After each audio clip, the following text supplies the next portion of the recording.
your financial year end is the best time to implement an ERP solution? Depends on the business. Okay. It's a yes and a no. Yep. There are positives and there are negatives to changing your account system, your ERP system at year end. From a purely accounting perspective, it's cleaner.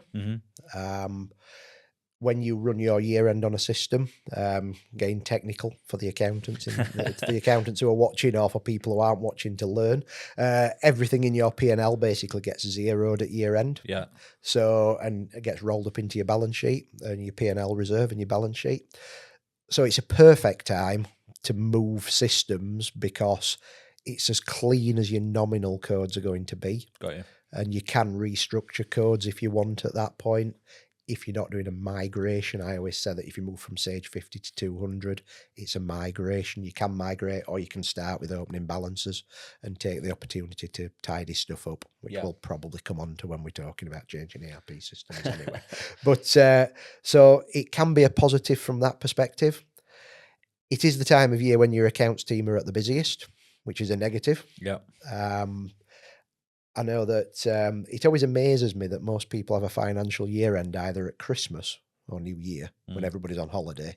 Yeah. Or at the end of March to time the tax year, which tends to impact with Easter. Yes. Yeah. So it's actually the two worst times you could actually have a financial year end, but it's when the majority of people do it. So you tend to be short-staffed.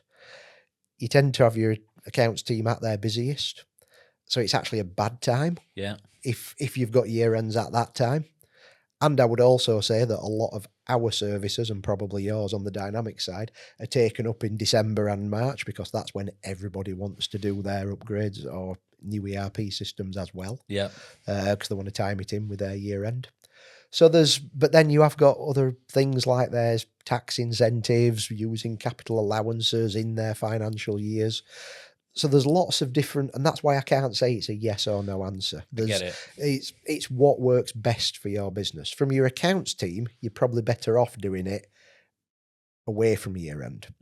For the rest of the business, and for your external accountants and your auditors, it's probably a lot cleaner to do it at year end. Yeah.